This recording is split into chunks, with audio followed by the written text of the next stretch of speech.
বারোয়ারা উচ্চ বিদ্যালয়ে নতুন বছরের সকালটা শুরু হলো একটু অন্যরকম ভাবে। চেনা প্রাঙ্গণ হয়ে উঠল একটু অন্যরকম আবেগঘন। শ্রেণীকক্ষ, মাঠ, বারান্দা সবখানেই নীরব এক আবেগের ঢেউ বইছিল। সাজানো গাড়িতে করে শিক্ষকের বিদায়ের সময় সৃষ্টি হয় এই আবেগঘন পরিবেশ। দীর্ঘ ৩৮ বছরের শিক্ষকতা জীবনের ইতি টানলেন বারোয়ারা উচ্চ বিদ্যালয়ের প্রধান শিক্ষক নজরুল ইসলাম এবং সহকারী প্রধান শিক্ষক ফয়েজ আহমেদ তালুকদার, যাদের হাতে গড়ে উঠেছে প্রজন্মের পর প্রজন্ম। সেই প্রিয় শিক্ষকরাই বিদায়ের দ্বার প্রান্তে।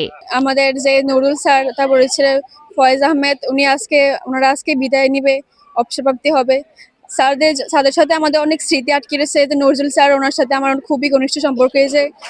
ফয়েজ আহমেদ স্যারের সাথে অনেক দুষ্টামি হতো, স্যারের ক্লাসের ভিতরে অনেক মজার কথা বলতো। স্যারদের খুবই মিস করব।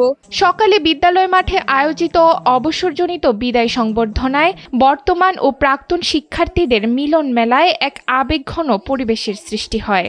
অনেক শিক্ষার্থী চোখের পানি ধরে রাখতে পারেনি।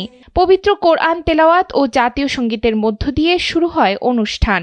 এরপর আনুষ্ঠানিকভাবে ভারপ্রাপ্ত প্রধান শিক্ষক হিরণময় ভৌমিকের কাছে দায়িত্ব হস্তান্তর করেন বিদায়ী প্রধান শিক্ষক নজরুল ইসলাম। প্রধান শিক্ষক জনাব নজরুল ইসলাম মাস্টার সাহেবের বিদায়ী অনুষ্ঠানে এসে আমরা অনুভূতি ব্যক্ত করছি। আসলে স্যার ছিলেন একজন এনার্জেটিক লিডার এবং এনার্জেটিক টিচার।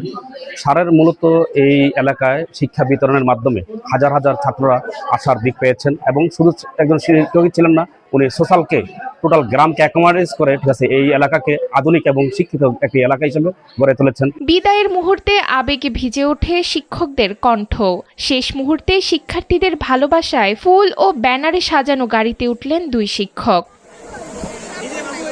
চাঁদপুর থেকে মোহাম্মদ মাসুদ মিয়ার পাঠানো তথ্যচিত্রে ডেস্ক রিপোর্ট, নুসরাত তালবিয়া।